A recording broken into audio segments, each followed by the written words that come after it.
नमस्कार विद्यार्थी मित्रांनो, या व्हिडिओमध्ये आपण पाहणार आहोत रोटेशनल डायनॅमिक्स या चॅप्टरचे न्यूमेरिकल क्वेश्चन्स.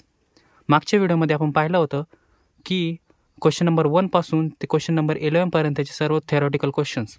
तो जर व्हिडिओ तुम्ही बघितला नसेल तर आय बटनमध्ये मी तुम्हाला लिंक दिलेली आहे, तो व्हिडिओ तुम्ही चेकआउट करू शकता. तर बघूया question number 12. Somehow an ant is stuck to the rim of a bicycle wheel of diameter 1 meter while the bicycle is on the central stand. The wheel is set into rotation and it attains the frequency of 2 revolutions per second in 10 seconds with uniform angular acceleration. Calculate first number of revolutions completed by the ant in this 10 seconds. First आपल्याला calculate काय करायचं आहे की ॲन्टने 10 सेकंदमध्ये किती रिव्हॉल्युशन्स complete केलेले आहेत, आणि सेकंड आहे time taken by it for first complete revolution. पहिल्या रिव्हॉल्युशन कंप्लीट करण्यासाठी किती टाईम लागला, आणि द लास्ट कंप्लीट रिव्हॉल्युशन करायला किती टाईम लागला. तर आपण गिवन डेटा घेतलेला आहे. गिवन डेटामध्ये काय आहे, डायमीटर जे की आपल्याला क्वेश्चनमध्ये दिलेलं आहे 1 मीटर. त्यानंतर रेडियस जे आपण डायमीटरला 2ने डिवाईड केल्यावर आपल्याला मिळालेलं आहे 1/2 मीटर. त्यानंतर एन नॉट घेतलेला आहे, म्हणजेच इनिशियल रिव्हॉल्युशन जे की आहे 0, आणि एन जे आपल्याला क्वेश्चनमध्ये दिलेलं आहे 2 रिव्हॉल्युशन पर सेकंद, ते आपण इथं घेतलेलं आहे. तसंच आपण टाईम घेतलेला आहे 10 सेकंद, जो आपल्याला क्वेश्चनमध्ये दिलेला होता t=10 सेकंद. त्याचबरोबर आपण इथं डायग्राम काढलेलं आहे जे आपल्याला दर्शवते की आपली जी बायसिकलची रिम आहे त्यामध्ये एक ॲन्ट आहे. ती ॲन्टला रोटेशन करायचं आहे, आणि जी बायसिकलची रिमची जी रेडियस आहे ती 1/2 आहे. सोल्युशन बघूया. फर्स्ट आपण फाइंड आउट करूया number of revolution completed by ant in this 10 second. तर त्यासाठी आपण काय करणार आहोत, अगोदर अँग्युलर डिस्प्लेसमेंट फाइंड आउट करणार आहोत, म्हणजेच थिटा. तर थिटा फाइंड आउट करण्यासाठी आपण एक इक्वेशन घेतलेलं आहे ω² = ω02² + 2 अल्फा थिटा. हे इक्वेशन आपण ह्या मोशन ऑफ इक्वेशनवरून कंक्लूड केलेलं आहे. जसं की v² आपण ω² घेतलं आहे, u² आपण ω02² घेतलं आहे, प्लस ट्वाईस as म्हणजेच 2 अल्फा थिटा. ॲक्सेलरेशनला आपण अल्फा घेतलं आहे, आणि यस म्हणजे डिस्प्लेसमेंटला आपण थिटा असं घेतलं आहे. तर या आपण अल्फासाठीचं इक्वेशन तयार केलेलं आहे α = ω² - ω02² डिवायडेड बाय 2 थिटा, जे आपण याच्यामध्ये ॲडजस्टमेंट करून तयार केलेलं आहे. त्याचबरोबर आपण आणखीन एक इक्वेशन घेतलं आहे α = ω - ω0 डिवायडेड बाय t, जे आपण ह्या इक्वेशनसारखंच तयार केलेलं आहे. हे इक्वेशन आपण ह्या मोशन ऑफ इक्वेशनवरून कंक्लूड केलेलं आहे, जे आहे v = u + at. तर सिमिलरली तसंच वरच्या इक्वेशनसारखं व्हीला आपण ओमेगा कन्सिडर केलं आहे, यूला आपण ω0, एसाठी अल्फा घेतलं आहे, आणि टीसाठी टीज घेतलेलं आहे. तर आपण हे दोन्ही इक्वेशन =च्या साईन वरती घेऊन आपण ω - ω0 आणि ω - ω0 दोन्ही बाजूला आल्यामुळे हे दोन्ही कॅन्सल केलेले आहे. खाली आपल्याकडे राहिलं आहे टी, आणि या बाजूला ω + ω0 डिवायडेड बाय 2 थिटा. तर आपण थिटा फाइंड आउट करणार आहोत. थिटा आपण एका बाजूला घेतला, आणि हे बाकीच्या जे टर्म्स आहेत ते आपण एका बाजूला घेतलेलं आहे. जसं की हा टी इकडं डिवाइडमध्ये होता, तर इकडं आल्यानंतर मल्टिप्लाय झाला, जसं की आपण ह्या इक्वेशनमध्ये पाहू शकतो. आणि ह्या इक्वेशनला आपण 2 असं नाव दिलेलं आहे. यानंतर आपण घेतलेलं आहे ω = 2πn. ओमेगाची व्हॅल्यू आपल्याला माहिती 2πn असते, ते आपण इक्वेशन नंबर 2 मध्ये पुट केलेली आहे. जे आपलं इक्वेशन आहे थिटा = ω + ω0 × t डिवायडेड बाय 2. यामध्ये ओमेगाची व्हॅल्यू 2πn पुट केलेली आहे.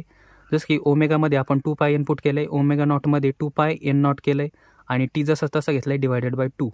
थिटा = 2π दोन्ही बाजूला आहे, ते आपण कॉमन घेतले 2πn, आणि n0 चे ॲडिशन n + n0, टी जसा तसा डिवायडेड बाय 2. तर आता हा 2 आणि हा 2 गेट कॅन्सल. खाली उरला पाय. यांची व्हॅल्यू आपल्याला माहिती 2 आहे, 2 इथं पुट केली. यांची व्हॅल्यू आपण गिवनमध्ये पाहिलेली आहे, आणि n0ची व्हॅल्यू पण गिवनमध्ये पाहिलेली आहे. टीची व्हॅल्यूसुद्धा गिवनमध्ये दिलेली आहे. त्याच व्हॅल्यू आपण इथं फक्त पुट केलेल्या आहेत. तर यांची व्हॅल्यू 2 घेतलेली आहे, n0ची व्हॅल्यू 0, टीची व्हॅल्यू 10. तर 2 + 0 आला 2, आणि × 10 20. तर थिटाची व्हॅल्यू काय आलेली 20 पाय रेडियन. तर आपल्याला फाइंड आउट काय करायचं होतं, टोटल नंबर ऑफ रिव्हॉल्युशन. तर ते रिव्हॉल्युशन फाइंड आउट करण्यासाठी आपल्याकडे फॉर्म्युला आहे N = θ/2π. तर थिटाची व्हॅल्यू काय आलेली आहे 20 पाय रेडियन. 20 पाय आपण इथं पुट केली डिवायडेड बाय 2π. याचं डिव्हिजन केलं, 2 × 1 2, 2 × 10 20. तर आपल्याला व्हॅल्यू काय आली 10 रिव्हॉल्युशन. सेकंड आपल्याला फाइंड आउट करायचं होतं फर्स्ट रिव्हॉल्युशन आणि लास्ट रिव्हॉल्युशन. फर्स्ट रिव्हॉल्युशन आणि लास्ट रिव्हॉल्युशन आपल्याला फाइंड आउट करण्यासाठी आपण हे इक्वेशन नंबर 2 जे आहे ते आपण इथं घेतलेलं आहे. Alpha equal to omega minus omega not divided by T. आपल्याला ओमेगाची आणि ओमेगा नॉटची व्हॅल्यू माहिती आणि टीची सुद्धा व्हॅल्यू माहिती. ते आपण फक्त पुट केलेलं आहे आणि त्यावरून आपण अल्फाची व्हॅल्यू फाइंड आउट केली, जी की आहे 1/5 रिव्हॉल्युशन पर सेकंद. आता थिटा फाइंड आउट करण्यासाठी आपल्याला काय करायचं आहे, omega naught T plus half alpha T square हे आपण इक्वेशन घेतलेलं आहे. तर आपल्याला माहिती आहे ओमेगा नॉटची व्हॅल्यू 0 आहे. तर ओमेगा नॉट इंटू टी म्हणजे 0 इंटू टी हे काय होईल, ही टर्म कॅन्सल होऊन जाईल. मग खाली फक्त उरलं आहे हाफ अल्फा टी स्क्वेअर, जे की थिटाच्या इक्वल आहे. Theta equal to half alpha T square. आपल्याला फर्स्ट काय फाइंड आउट करायचं आहे, for theta equal to 1 revolution. म्हणजे आपल्याला फर्स्ट रिव्हॉल्युशनसाठी काढायचं आहे, तर 1 रिव्हॉल्युशन घेतलं आहे, थिटाची व्हॅल्यू 1 पुट केली आणि हाफ जसा तसा घेतला, अल्फाच्या जागेवर 1/5 पुट केलेलं आहे आणि टी स्क्वेअर जसं तसं घेतलेलं आहे. त्यानंतर आपण काय केलं आहे, 5ला 2ने मल्टिप्लाय केलं आहे, 5 2 10 झाला, 10 1 10 आणि त्याचं स्क्वेअर रूट घेतलेलं आहे. म्हणजेच काय आलं, T1ची व्हॅल्यू काय आली, √10 सेकंद. तुम्ही ही व्हॅल्यू जसे तसे ठेवू शकता, काही प्रॉब्लेम नाही आहे. पण तुम्हाला जर हे फर्दर सॉल्व करायचं असेल तर तुम्ही √ची व्हॅल्यू पण काढू शकता, जी की आहे 3.162 सेकंद. यानंतर लास्ट रिव्हॉल्युशन काढण्यासाठी आपल्याला थिटाची व्हॅल्यू 9 रिव्हॉल्युशन घ्यावं लागेल. कारण लास्ट रिव्हॉल्युशन काढण्यासाठी आपल्याला पहिले 9 रिव्हॉल्युशन टोटल रिव्हॉल्युशनमधून मायनस करावं लागतील, त्यावेळी आपल्याला लास्ट रिव्हॉल्युशन भेटेल, म्हणजे 10th रिव्हॉल्युशन. त्यासाठी आपण थिटाची व्हॅल्यू 9 रिव्हॉल्युशन घेतली, ती थिटाच्या जागेवर पुट केली आणि वरचं जे इक्वेशन होतं हाफ अल्फा टी स्क्वेअर, त्यामध्ये अल्फाच्या जागेवर आपण 1/5 पुट केलेलं आहे आणि बाकीचं पुढचं जसं तसं. त्यानंतर T2ची व्हॅल्यू काय आलेली आहे, 5 इंटू 2 10 आलं, 10 इंटू 9 90 म्हणजे √19. त्याच्यानंतर T2ची व्हॅल्यू आपण 90ला असं पण लिहू शकतो, 9 इंटू 10. तर 9 इंटू 10 90च होतं आहे, म्हणजे आपण असं पण लिहू शकतो. आपल्याला माहिती 9चा स्क्वेअर रूट काय आहे, 3. तर आपण हा 9 बाहेर काढला म्हणजे 3 आला आणि हा 10 जसं तसं आतमध्ये √मध्ये राहिला. तर आपल्याला याची व्हॅल्यू जर फाइंड आउट करायची असेल तर आपल्याला माहिती आहे √10ची व्हॅल्यू आपल्याला आलेली आहे 3.162. तर ती आपण या जागेवर पुट करू शकतो, म्हणजेच मल्टिप्लाय या दोन्हीचं मल्टिप्लाय होईल.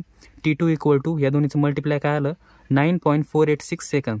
तर आपल्याला काय फाइंड आउट करायचं होतं, 10th रिव्हॉल्युशन. आपल्याला ही जी व्हॅल्यू आलेली आहे ही टोटल 9 रिव्हॉल्युशनची व्हॅल्यू आलेली आहे. आपल्या 10th रिव्हॉल्युशन काढण्यासाठी आपल्याला टोटल 10th रिव्हॉल्युशनचा जो टायमिंग आहे त्याच्यामधून हा टायमिंग मायनस करावा लागेल. सेम आपण तसंच केलेलं आहे. The time for the last 10th revolution is T minus T2. Total T म्हणजे टोटल टाईम किती होता, 10 सेकंदचा, आणि जो T2 म्हणजेच जे 9 रिव्हॉल्युशनचा जो टायमिंग आलेला आहे तो किती आहे, 9.486 सेकंद. तो आपण याच्यामधून मायनस केला आहे. तर आपल्याला फायनल व्हॅल्यू काय भेटली, 0.514 second. Question number 13. Coefficient of static friction between a coin and a gramophone disc is 0.5. Radius of the disc is 8 centimetre. Initially the centre of the coin is pi centimeter away from the center of the disk. At what minimum frequency will it start slipping from there? By what factor will the answer change if the coin is almost at the rim? Use g equal to pi square meter per second square. तर हा question समजून घेण्यासाठी आपण इथं diagram काढलेली आहे. या क्वेश्चनमध्ये आपल्याला सांगितलेलं आहे की एक ग्रामोफोन डिस्क आहे जी आपण इथं काढलेली आहे. त्यामध्ये जे ग्रामोफोन डिस्कमध्ये जे कोएफिशियंट ऑफ स्टॅटिक फ्रिक्शन आहे ग्रामोफोन डिस्क आणि कॉइनमधलं ते आहे 0.5.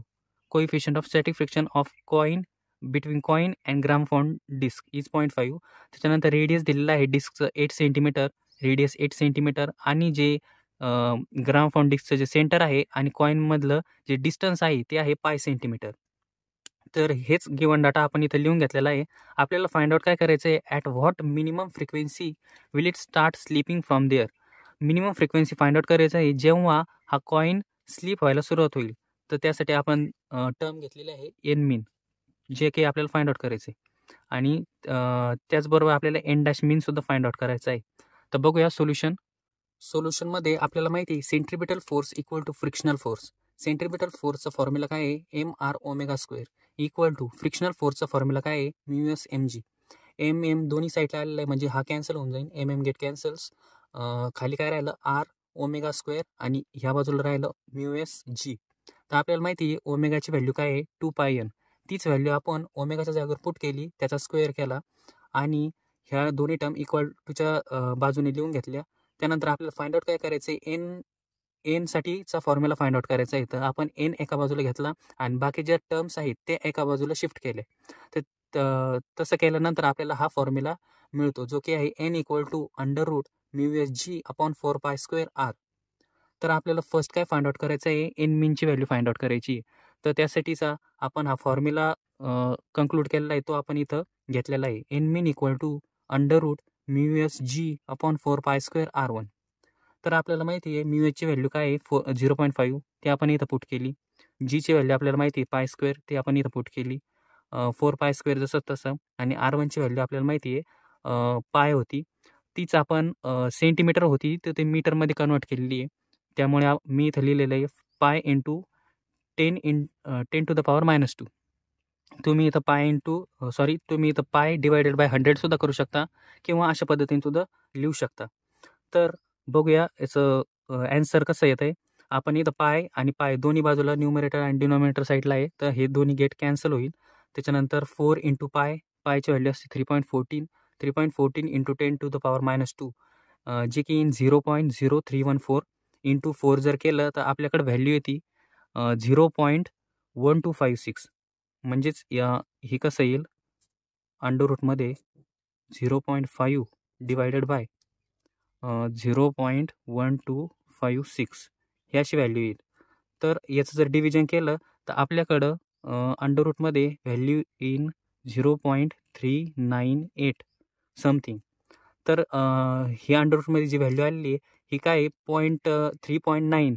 म्हणजेच आपण इथं डायरेक्टली अंडररूटमध्ये 4 सुद्धा घेऊ शकतो, कारण पॉईंट नंतर 9, 3च्या नंतर 9 आलेलं आहे, म्हणजे आपण राऊंड फिगर 4 घेतलेली आहे. आता √4 जर याचा स्क्वेअर रूट जर घेतलं तर आपल्याकडे आलं 2. तर अशा पद्धतीने एन मीनची व्हॅल्यू 2 हर्ट्स अशी आली. फॉर एन डॅश मीन आता आपल्याला फाइंड आउट काय करायचं आहे, एन डॅश मीन. एन डॅश मीनसाठी तोच सिमिलर फॉर्म्युला आपण यूज केलेला आहे, μsg/4π²r2 हे स्क्वेअर रूटमध्ये. आपण R2ची व्हॅल्यू काय घेतलेली आहे, कॅपिटल Rची व्हॅल्यू घेतलेली आहे, जी की आहे 8 सेंटीमीटर. 8 सेंटीमीटरलाच आपण मीटरमध्ये कन्वर्ट करण्यासाठी आपण काय करतो, जे 8 सेंटीमीटर आहे म्हणजे जे 8 त्यालाच डिवाइड बाय 100 करूया. तर 100 केल्यानंतर काय होईल, पॉईंट हा इथे असतो, तर हा 2 झिरोने म्हणजे एकदा इथे शिफ्ट होईल, त्याच्यानंतर एकदा इथे शिफ्ट होईल, म्हणजे त्याचं व्हॅल्यू काय येईल 0. इथं काहीच नाही म्हणजे 0 येईल आणि त्याच्यानंतर हा 8 हे 8 अशा पद्धतीने ही व्हॅल्यू येईल. म्हणजे ह्या जागेवर तुम्ही डायरेक्ट 0.08 असं सुद्धा पुट करू शकता. तर 0.5 μhची व्हॅल्यू घेतली, जीची व्हॅल्यू π² आहे आणि 4π² जसं तसं R2ची व्हॅल्यू आपण घेतलेली आहे 8 × 10⁻², ज्याच्या जागेवर तुम्ही हे सुद्धा पुट करू शकता. तर हे इथं पुट केल्यानंतर आपली व्हॅल्यू काय येईल 4 × याला मल्टिप्लाय करूया, कॅल्सीवर बघूया आपण. 4 × 0.08 0.32 व्हॅल्यू आलेली आहे, जसं की तुम्ही बघू शकता 0.32. तर आपण इथं सेपरेट करूया 0.5 डिवाइडेड बाय 0.32. तर काय आन्सर येईल 0.5 डिवाइड बाय 0.32. जसं तुम्ही पाहू शकता ॲन्सर काय आलं आहे 1.5625. तर याचा ॲन्सर आलेला आहे अंडररूटमध्ये 1.5625. तर आपण हे फाइंड आउट करूया 1.25 ॲन्सर आलेलं आहे. जसं की तुम्ही इथं पाहू शकता एन डॅश मीन = 1.25 हर्ट्स. तर आपल्याला आता काय करायचं आहे, एन डॅश मीन आणि एन मीन याचा आपण रेशो घेणार आहोत. तो रेशो घेण्यासाठी आपण हे अशा पद्धतीने केलेलं आहे. एन डॅश मीनची व्हॅल्यू आहे 1.25 आणि एन मीनची व्हॅल्यू आहे 2. तर हे आपण डिव्हिजन जर केलं तर आपल्याकडे व्हॅल्यू काय येईल 0.625. जसं की आपण कॅल्सीवरती बघूया 1.25 आहे, त्याला डिवाइड बाय 2ने केलं तर 0.625 ही व्हॅल्यू आली. त्यानंतर आपण ते अशा पद्धतीने राईट केलं, एन डॅश मीन = 0.625 टाइम्स एन मीन. तर बघूया next question. Question number 14. Part of a racing track is to be designed for a curvature of 72 meter. We are not recommending the vehicles to drive faster than 260 km/h. With what angle should the road be tilted? म्हणजे इथं आपल्याला angle find out करायचा आहे, म्हणजेच theta. त्यानंतर by what height will its outer edge be with respect to the inner edge if the track is 10 metre wide. तर इथं आपल्याला फाइंड आउट काय करायचं आहे, व्हॉट हाईट, आपल्याला इथं हाईट फाइंड आउट करायची. तर आपल्याला गिवन डाटा दिलेला आहे आर इक्वल टू 72 मीटर, जसं की क्वेश्चनमध्ये आपल्याला दिलेलं आहे एल इक्वल टू 10 मीटर, क्वेश्चनमध्ये आपल्याला दिलेलं आहे V equal to 260 kilometre per hour, क्वेश्चनमध्ये आपल्याला दिलेलं आहे. आता हे किलोमीटर पर आवरमध्ये आपल्याला ते मीटर पर सेकंदमध्ये करायचं आहे. तर त्यासाठी आपण 216ला 5/18 मल्टिप्लाय केलं, तर ते केल्यानंतर आपल्याला 16 मीटर पर सेकंद हे आपल्याला व्हॅल्यू मिळाली. तर आपल्याला माहिती अँगल ऑफ म्हणजे थिटा फाइंड आउट करण्यासाठी आपल्याला हा फॉर्म्युला यूज करावा लागतो, tan theta equal to V square upon R G. तर तोच फॉर्म्युला आपण इथं यूज केलेला आहे. फक्त थिटा ह्या बाजूला ठेवून टॅन हा इकडे मल्टिप्लाय होता, तर इकडे आलो डिवाइडमध्ये झाला, तर तो झाला theta equal to tan inverse V square upon R G. तर theta equal to tan inverse V स्क्वेअरची व्हॅल्यू म्हणजेच व्हीची व्हॅल्यू काय आहे 216. तर 216ला आपण मीटर पर सेकंदमध्ये कन्वर्ट केल्यानंतर 60 व्हॅल्यू आलेली आहे. तर ती 60 व्हॅल्यू आपण इथं पुट केली, 60चा स्क्वेअर. आरची व्हॅल्यू आहे 72 आणि जीची व्हॅल्यू आहे 10, जसं की आपण गिवनमध्ये पण पाहिलं. यानंतर theta equal to tan inverse 60चा स्क्वेअर आला 3600 आणि 72 इंटू 10 जसं तसं आपण घेतलं. हा 0 आणि हा 10चा 0 गेट कॅन्सल, न्यूमरेटरला उरलं 360 आणि डिनॉमिनेटरला उरलं फक्त 72. तर ह्या दोन्हीचं डिवायडेशन केल्यानंतर आपल्याला 5 ही व्हॅल्यू आली. तर आपण जर कॅल्सीमध्ये टाकलं टॅन इनवर्स 5, तर कॅल्सीमध्ये कसं टाकणार आहे आपण,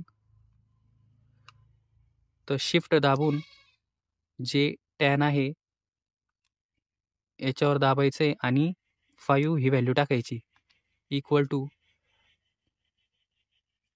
ॲन्सर आला आहे 78.69. तर याची व्हॅल्यू आलेली आहे 78.69 डिग्री.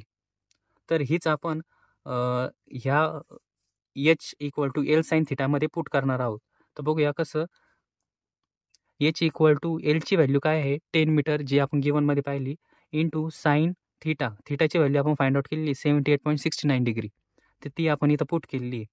तर याचं सिम्पल साईन 78.69 डिग्रीची आपण अगोदर व्हॅल्यू काढून बघूया. साईन 78.69 याची व्हॅल्यू येते 0.98. तर तेच आपण इथं घेतलेलं आहे 0.98. H equal to 10 into 0.98. याचं जर मल्टिप्लिकेशन केलं तर हा पॉईंट फक्त एकदा इकडं राईट साईडला शिफ्ट होणार आहे, जसं की इथं आपण बघितलं एच इक्वल टू 9.8 मीटर. तर बघूया नेक्स्ट क्वेश्चन.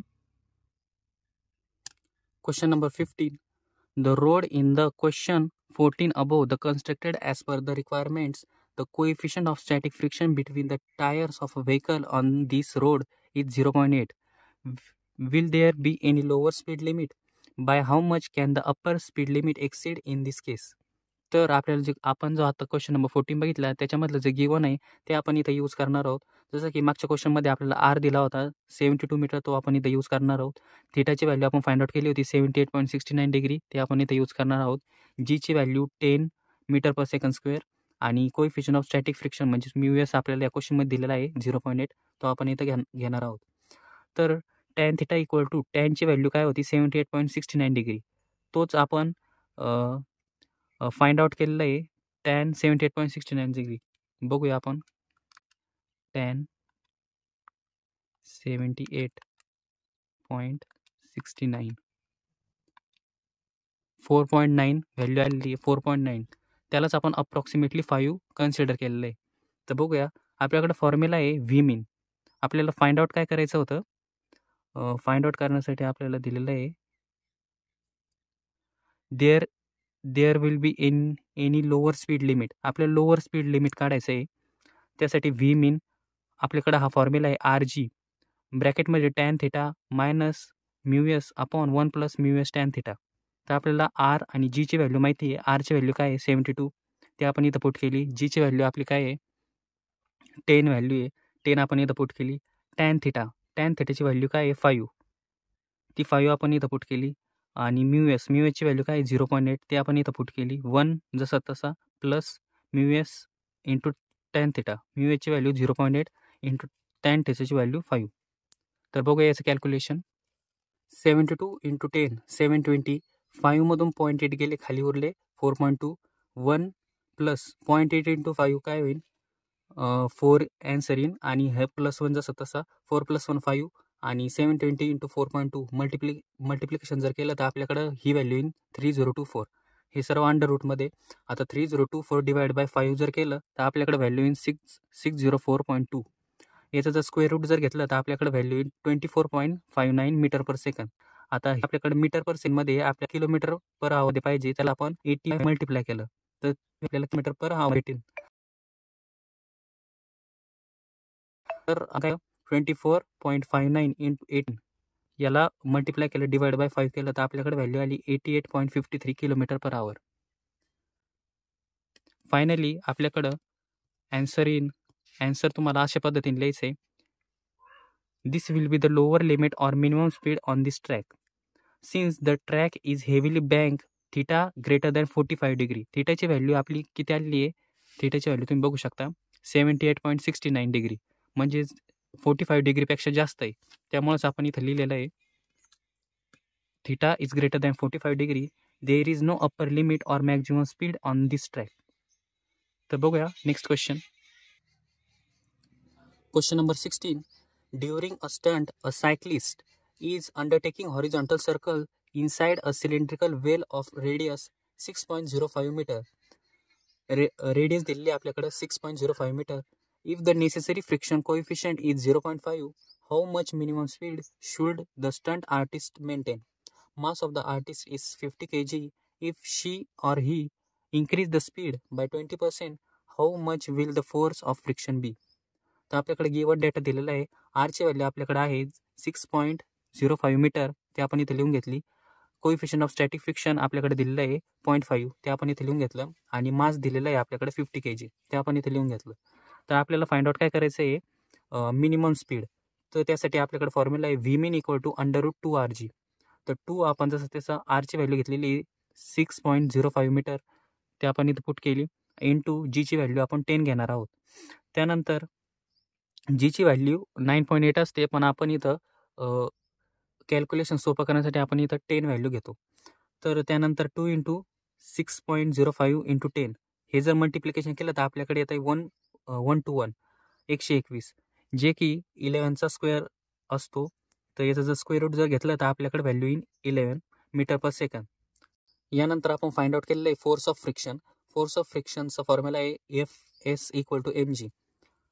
तर त्यामध्ये एमची व्हॅल्यू आहे 50 इंटू जीची व्हॅल्यू आपण 10 घेणार आहोत. तर हे दोन्हीचं मल्टिप्लिकेशन केलं तर आपल्याकडे आलं आहे 500 Newton. Question number 17. A pendulum consisting of massless string of length 20 cm and a tiny bob of mass 100 gram is set up as a conical pendulum. Its bob new performs 75 rpm rotation per minute. Calculate kinetic energy and increase in the gravitational potential energy of the bob. Use π² = 10. π² जागेवर आपल्याला 10 use करायचं आहे. तर या क्वेश्चनमध्ये काय दिलेलं आहे? आपल्याला एक पेंडुलम दिलेला आहे, त्याची जी स्ट्रिंग आहे ती मासलेस आहे आणि त्याची लेंथ आहे 20 सेंटीमीटर आणि एक टायनी बॉब आहे ज्याचं मास आहे 100 gram. Is set up as a conical pendulum. त्याचा सेटअप कोनिकल पेंडुलम सारखा आहे आणि it's bob new performs 75 rpm. जो बॉब आहे तो 75 रोटेशन्स पर मिनिट, म्हणजे 75 रोटेशन्स एका मिनिटामध्ये परफॉर्म करतो. तर आपल्याला फाइंड आउट काय करायचं आहे? Calculate kinetic energy and increase in the gravitational potential energy. आपल्याला कायनेटिक एनर्जी आणि ग्रॅव्हिटेशनल पोटेन्शियल एनर्जी त्या बॉबची फाइंड आउट करायची आहे. तर आपल्याला गिवन डेटा दिलेला आहे. एलची व्हॅल्यू 20 सेंटीमीटर म्हणजेच लेंथ, त्यालाच आपण मीटरमध्ये कन्वर्ट केलं 0.2, म्हणजेच याला डिवाइड बाय 100 केलेलं आहे, तर 0.2 ॲन्सर आला आहे. एमची व्हॅल्यू म्हणजेच मास आहे 100 ग्राम, त्याला आपण kgमध्ये कन्वर्ट केलेलं आहे. यालाच 1000ने डिवाइड केलं तर आपल्याला 0.1 हे ॲन्सर येईल. त्यानंतर एनची व्हॅल्यू n = 75 rpm, म्हणजेच रोटेशन 75 रोटेशन पर मिनिट, त्याला आपण सेकंदमध्ये करून घेतलेलं आहे. त्यालाच डिवायडेड बाय, कारण एका मिनिटामध्ये 60 सेकंद असतात, तर मग 75ला डिवाइड बाय 60 केलं आहे आपण. तर ही डिवायडेशन केल्यानंतर 5/4 rps इथं ॲन्सर आलेलं आहे. त्यानंतर जीची व्हॅल्यू आपण 10 मीटर पर सेकंड स्क्वेअर घेणार आहोत आणि π² व्हॅल्यू जे की आपल्याला गिवनमध्ये दिलेली आहे 10 यूज करायची आहे. आता सोल्युशन बघूया. Period of conical pendulum T = 2π √L cos θ/g. यालाच आपण फर्स्ट इक्वेशन म्हटलेलं आहे. हा जो फॉर्म्युला आहे हा बेसिक फॉर्म्युला आहे कोनिकल पेंडुलमसाठी. तर आपल्याला फाइंड आउट काय करायचं आहे अगोदर, टायमिंग फाइंड आउट करायचं आहे. त्यासाठी टी = 1/n. एनची व्हॅल्यू आपल्याला माहिती आहे काय 75. ती 75 RPM आहे. ते आपण RPSमध्ये कन्वर्ट केल्यानंतर 5/4 झालं होतं. तर तिथं आपण 5/4 जर आपण इथं 1/5/4 जर पुट जर केलं तर हा 4 इथं डिनॉमिनेटरमध्ये, हा न्यूमरेटरमध्ये जाईल. म्हणजे जसं काय होईल 4/5 होईल. ठीक आहे. तर तेच आपण इथं घेतलेलं आहे 1/n = 4/5. याचं जर डिवायडेशन केलं तर आपल्याला 0.8 सेकंद ही व्हॅल्यू मिळते. त्यानंतर t² = 4π² L cos θ/g. तर इथं काय केलेलं आहे आपण, हे जे इक्वेशन आहे यालाच आपण स्क्वेअर केलेलं आहे, याचा स्क्वेअर केलेला आहे. तर इथं काय होईल 4π². त्याच्यानंतर हे स्क्वेअर आणि स्क्वेअर रूट गेट कॅन्सल होईल आणि L cos θ/g जसं तसं इथं येऊन जाईल. आणि हा t², यालाच आपण सेकंड इक्वेशन म्हटलेलं आहे. तर आपल्याला फाइंड आउट काय करायचं आहे अगोदर, हाईट फाइंड आउट करण्यासाठी आपण घेतलेलं आहे L cos θ. L cos θ आपण एका साईडला घेतलेला आहे आणि बाकीचे जे टर्म आहेत जसं की t², तो आपण इथं शिफ्ट करून घेतलेला आहे. त्यामुळे हे अशा पद्धतीने इक्वेशन आलेलं आहे L cos θ = g/4π². तर जीची व्हॅल्यू काय आहे आपल्याकडे 10. 10 आपण इथं पुट केलेली आहे. t² व्हॅल्यू म्हणजे टायमिंग आपल्याकडे आलेला आहे 0.8 सेकंद, तो आपण इथं पुट केलेला आहे, त्याचा स्क्वेअर घेतला. त्यानंतर 4π². पायची व्हॅल्यू आपल्याला माहिती आहे 10 आहे. तर 10 आपण π² व्हॅल्यू आपल्याला माहिती आहे 10 आहे, तर 10 इथं पुट केला. तर हे कॅल्क्युलेशन केलं, 10 आणि 10 गेट कॅन्सल होईल. 0.8 चा स्क्वेअर काय होईल 0.64. 0.64 डिवायडेड बाय 4, तर 0.16 मीटर हे आपल्याकडं ॲन्सर येईल. म्हणजेच ही झाली हाईट. यानंतर आहे cos θ. cos θ आपण फाइंड आउट करताना h/L केलेलं आहे, h/L. कारण जी हाईट आहे त्याची व्हॅल्यू आहे 0.16 आणि एलची व्हॅल्यू आहे 0.2 मीटरमध्ये. तर याचं डिवायडेशन केल्यानंतर आपल्याकडं 0.8 ही व्हॅल्यू येते. तर आपल्याला कॉस इनवर्स काढण्यासाठी थिटा आपण ह्या बाजूला ठेवला. हा कॉस इकडे मल्टिप्लायमध्ये येते, इकडे आल्यानंतर डिवाइड होईल. तर कॉस इनवर्स इंटू 0.8ची व्हॅल्यू.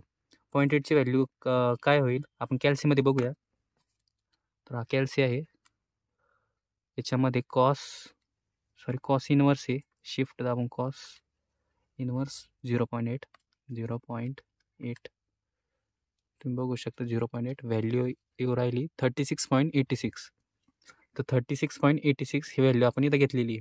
त्यानंतर v² = rg tan θ. v² = rg tan θ.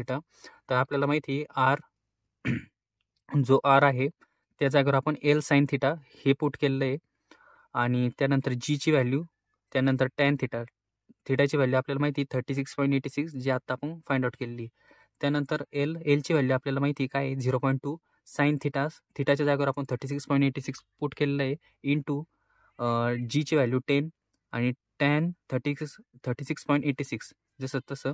तर याच्या व्हॅल्यू फाइंड आउट केल्यानंतर त्याचं टोटल याचं मल्टिप्लिकेशन केल्यानंतर आपल्याकडे v²ची व्हॅल्यू भेटलेली आहे 0.89, जीच अप्रॉक्सिमेटली 0.9 आपण घेऊ शकतो मीटर पर सेकंद. तर आपल्याला फाइंड आउट काय करायचं होतं कायनेटिक एनर्जी. कायनेटिक एनर्जीचा फॉर्म्युला काय आहे हाफ mv².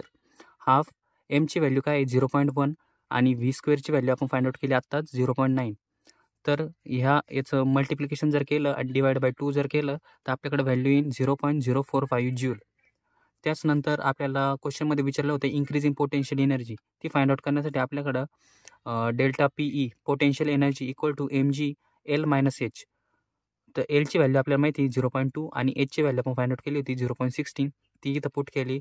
एमची व्हॅल्यू 0.1 आणि जीची व्हॅल्यू 10. ते याचं सगळे हे दोन्हीचं अगोदर मल्टिप्लिकेशन केलं, त्यानंतर हे दोन्हीचं सबट्रॅक्शन केलं आणि परत दोन्हीचं मल्टिप्लिकेशन करून आपल्याला ही व्हॅल्यू मिळालेली आहे 0.04 ज्यूल. तर बघूया question number 18.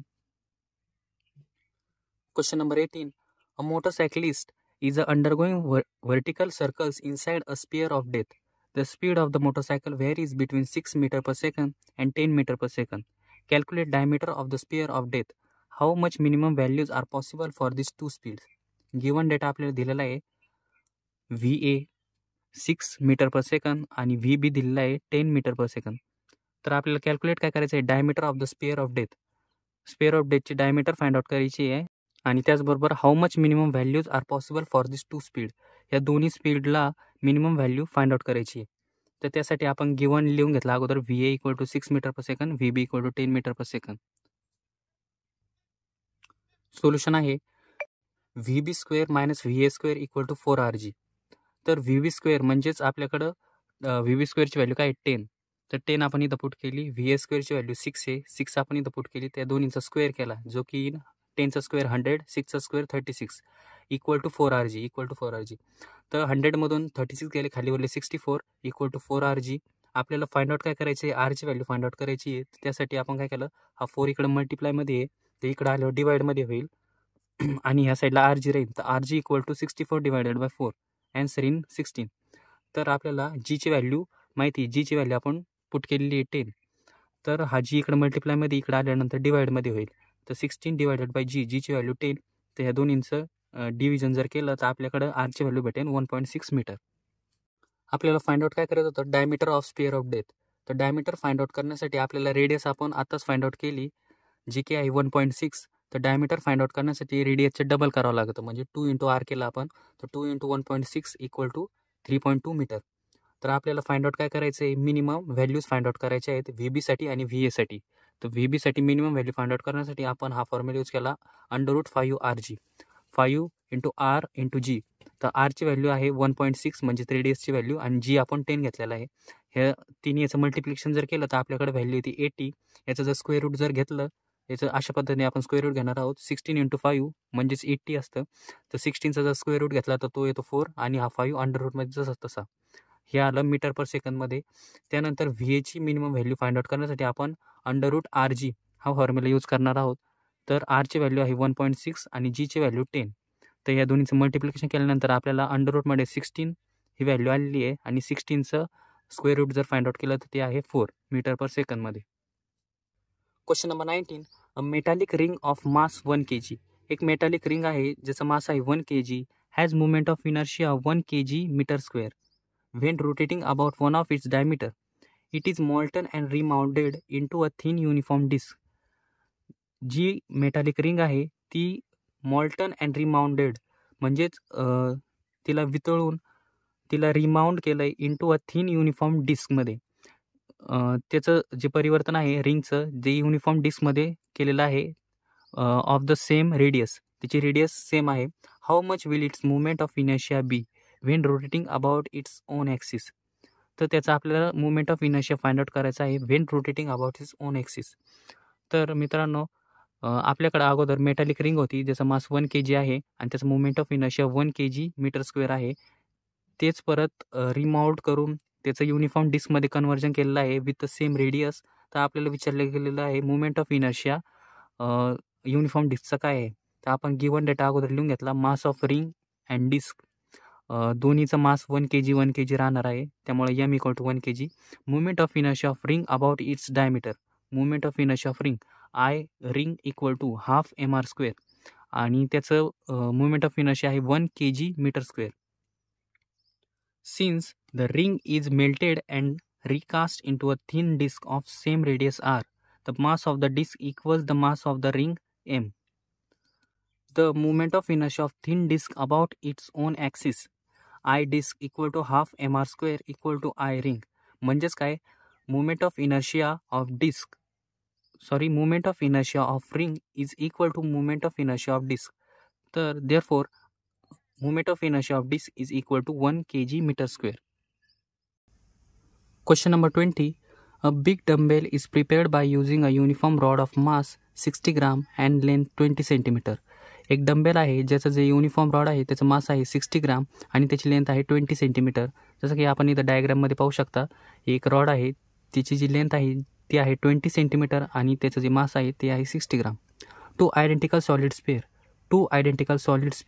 Of mass 50 gram. दोन्ही स्पेअरचं मास आहे 50 gram and radius 10 centimetre each are at the 2 ends of the rod. त्याची रेडियस आहे 10 centimetre. Calculate movement of inertia of the dumbbell when rotate about an axis passing through its centre and perpendicular to the length.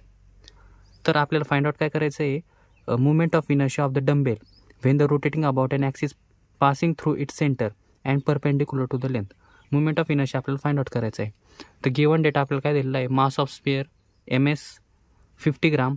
Radius RS घेतलेलं आहे आपण, म्हणजे radius of sphere equal to 10 centimetre. Mass of rod म्हणजेच MR mass of rod 60 gram घेतलेलं आहे. आणि length of rod LR 20 centimetre. तर बघूया solution. I equal to 2IS plus IR, that is the first equation. म्हणजेच आपल्याला जे total movement of inertia काढायचं आहे डम्बेलचं, त्यामध्ये आपल्याला अगोदर स्पेअरचं मुवमेंट ऑफ इनर्शिया काढावं लागेल. 2 स्पेअर आहेत म्हणजेच 2 movement of inertia of sphere plus movement of inertia of रॉडचं त्यामध्ये ॲड करून मग आपल्याला टोटल मुवमेंट ऑफ इनर्शिया मिळेल. तर अगोदर आपल्याला movement of inertia about is diameter, म्हणजेच ISC equal to 2/5 MS RS square. Traverse symmetric dumbbell H equal to 20 centimetre. Hची व्हॅल्यू 20 सेंटीमीटर आहे. तर movement of inertia of solid sphere about rotational axis IS equal to ISC plus MS H square, that is the second equation. आणि movement of inertia of rod about its axis IR equal to 1/12 MR LR square, that is the third equation. तर आपण हे काय केलं, put equation 2 and 3 in equation 1. जे second equation आणि third equation आहे ते फर्स्ट इक्वेशनमध्ये पुट केलं तर आपल्याला भेटेल I equal to 2IS plus IR, जे आपलं फर्स्ट इक्वेशन आहे त्याच्यामध्ये आपण हे 2 आणि 3 इक्वेशन पुट करणार आहोत. तर ते इक्वेशन पुट केल्यानंतर आपल्याला अशा प्रकारे इक्वेशन मिळून जाईल 2MS इन ब्रॅकेट 2/5 म्हणजेच IS, त्यामध्ये आपण हे पुट केलेलं आहे RS square plus H square plus IRची जे इक्वेशन आहे ते पुट केलं आपण 1/12 MR LR स्क्वेअर. तर MS ची व्हॅल्यू आपल्याला माहिती 50 आहे, जे की आपण गिवनमध्ये पाहिलं ते आपण इथं पुट केलं. 2 इंटू MS ची व्हॅल्यू 2/5 जसंच तसं RS स्क्वेअर म्हणजेच आपल्याला RSची व्हॅल्यू माहिती 10 सेंटीमीटर होती म्हणून आपण इथं 10 पुट केलं त्याचा स्क्वेअर. H स्क्वेअर म्हणजे Hची व्हॅल्यू माहिती आपल्याला 20 आहे, ती इथं पुट केली 20चा स्क्वेअर प्लस 1/12 जसं तसं MRची व्हॅल्यू आपल्याला माहिती आहे 60 आहे, तर 60 आपण इथं पुट केलं. आणि LRची व्हॅल्यू आपल्याला माहिती आहे 20 आहे, त्याचा स्क्वेअर आहे, स्क्वेअर घेतला. त्यानंतर 50 इंटू 2 100 आला.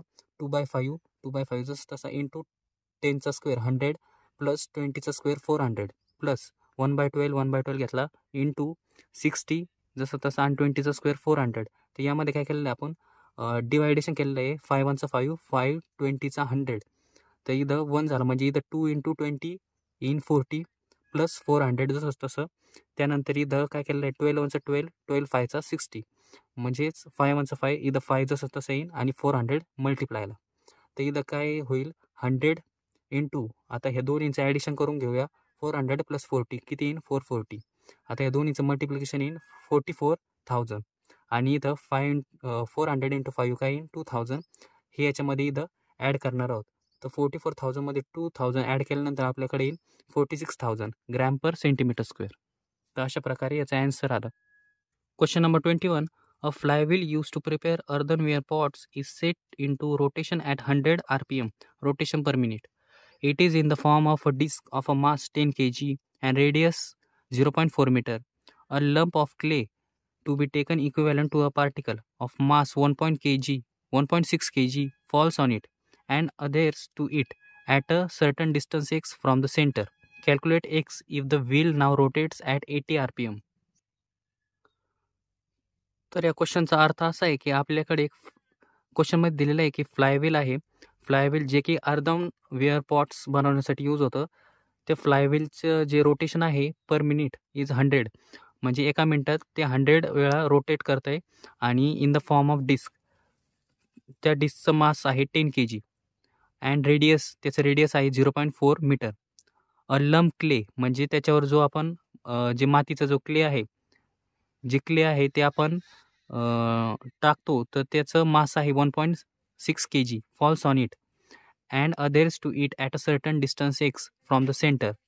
तो जो क्ले आहे तो सेंटरपासून एका एक्स डिस्टन्सला पडल्यावर calculate x if wheel now rotates at 80 rpm. तर आपल्याला तो एक्स फाइंड आउट करायचा आहे, म्हणजे ते डिस्टन्स फाइंड आउट करायचं आहे जेव्हा ते जे व्हील आहे ते 80 rpmने रोटेट करत आहे. तर आपल्याला गिवन डेटा काय दिलेला आहे N1 म्हणजेच रोटेशन 100 rpm. तर RPMचं आपण RPSमध्ये कन्वर्जन करण्यासाठी 100/60 करतो, त्याचा आला आहे 5/3 RPS. त्याच्यानंतर ओमेगा 1 इक्वल टू 2π आपल्याला 2π दिलेलं आहे, तर ते आपण 2π इंटू 5/3 तर त्याचं जे कन्वर्जन आहे 5 इंटू 2 10 डिवायडेड बाय 3 तर 10π/3 radian per second. M equal to 10 kg आहे, जसं की आपल्याला गिवनमध्ये दिलेलं आहे. आर इक्वल टू 0.4 रेडियस आपल्याला दिलेली आहे.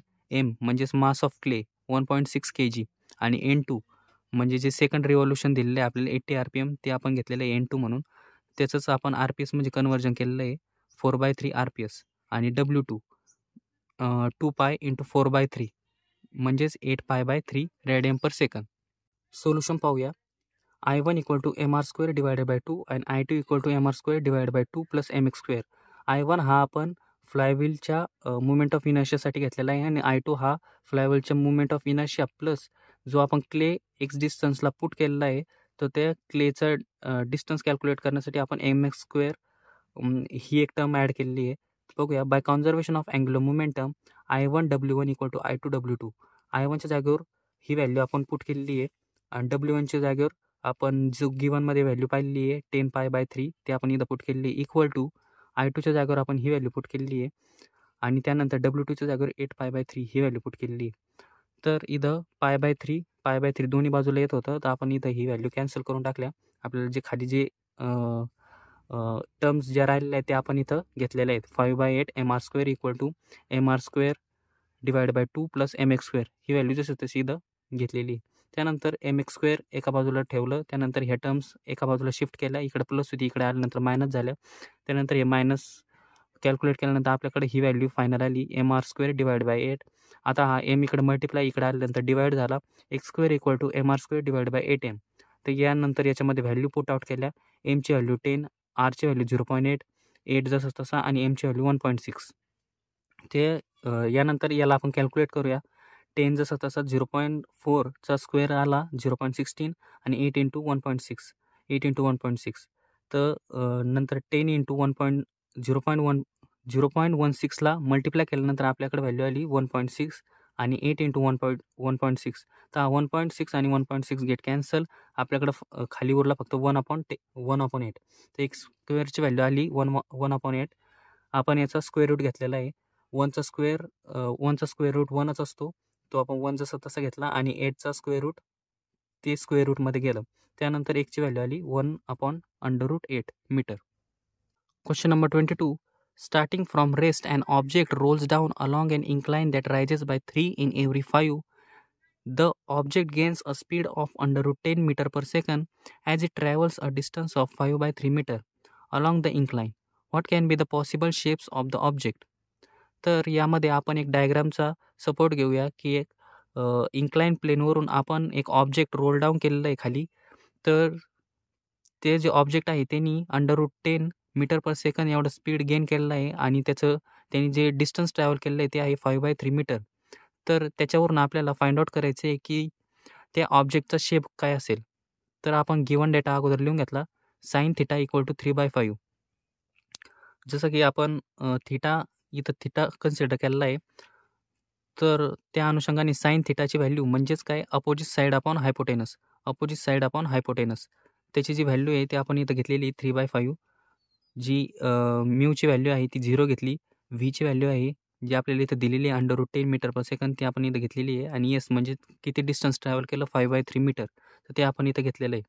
तर बघूया सोल्युशनमध्ये आपण आपल्याला एच फाइंड आउट करायचं. त्यासाठी आपण अशा पद्धतीने फॉर्म्युला तयार केला एस इंटू sin θ. तर एसची व्हॅल्यू काय आहे 5/3 मीटर तर ते आपण इथं पुट केलेली आहे आणि sin θची व्हॅल्यू 3/5 ते आपण इथं पुट केलेली आहे. ते दोन्हींचं क्रॉस मल्टिप्लिकेशन केलं तर आपल्याला 1 मीटर ही याची व्हॅल्यू भेटते. त्यानंतर आपल्याला फाइंड आउट काय करायचं velocity of rolling V equal to √2gh upon 1 + k² upon r². तर त्यासाठी आपल्याला 2 इंटू जीची व्हॅल्यू आपल्याला माहिती आहे 10 आहे. त्याच्यानंतर एचची व्हॅल्यू आपण आताच फाइंड आउट केली 1. त्याच्यानंतर 1 + k² अपॉन r²ची आपल्याला व्हॅल्यू माहीत नाही आहे, ते आपण जसं तसं ठेवून दिलं. त्यानंतर याची व्हॅल्यू फाइंड आउट करण्यासाठी आपल्याला माहिती आहे व्हीची व्हॅल्यू काय आहे √10 आहे. तर तीच आपण √10ला आपण जर स्क्वेअर केलं तर रूट आणि स्क्वेअर रूट गेट कॅन्सल होईल. स्क्वेअर आणि स्क्वेअर रूट गेट कॅन्सल होतील. तर आपल्याला इथं 10 मिळेल फक्त आणि याचं पण स्क्वेअर रूट आणि स्क्वेअर गेट कॅन्सल होईल. तर आपल्याला इथं विदाऊट स्क्वेअर रूटची जी व्हॅल्यूज आहेत त्या आपल्याला इथं मिळतील 2 × 10, 10 × 1 10च असतं. 1 + k² r². तर आपण इथं काय केलं, हा इथं पण 10 आहे आणि इथं पण 10 आहे, तर 10 10 गेट कॅन्सल होईल. 2 हा 1 + k² आपण r² हा 2 इथं मल्टिप्लाय इकडं आल्यावर डिवाइडमध्ये जाईल, म्हणजे हा जसा तसा 2 इथं राहील इक्वल टू 1 + k² r². तर आपल्याला हा जो 1 आहे हा 1 काढून टाकायचा आहे. त्यासाठी हा 1 इकडं प्लस आहे, तिकडे आल्यानंतर मायनस होईल. 2 - 1 काय होईल 1. तर मग इथं काय होईल k² r² इक्वल टू 1. तर अशा पद्धतीने आपल्याला k² r² इक्वल टू 1 हे फायनल इक्वेशन भेटलेलं आहे. तर त्यामध्ये आपण खाली एक लाईन लिहिलेली आहे, hence object must be ring or hollow cylinder. या इक्वेशनवरून आपल्याला असं लक्षात येतं की ऑब्जेक्टचा जो शेप आहे तो एकतर रिंग असू शकतो किंवा हॉलो सिलेंडर असू शकतो. तर मित्रांनो, अशा प्रकारे ह्या व्हिडिओमध्ये आपण न्यूमेरिकल्स क्वेश्चन पाहिले. हा व्हिडिओ जर तुम्हाला आवडला असेल तर ह्या व्हिडिओला लाईक करा. आपल्या चॅनलवर नवीन असाल तर चॅनलला सबस्क्राईब करा. भेटूया लवकरच पुढच्या व्हिडिओमध्ये. तोपर्यंत धन्यवाद.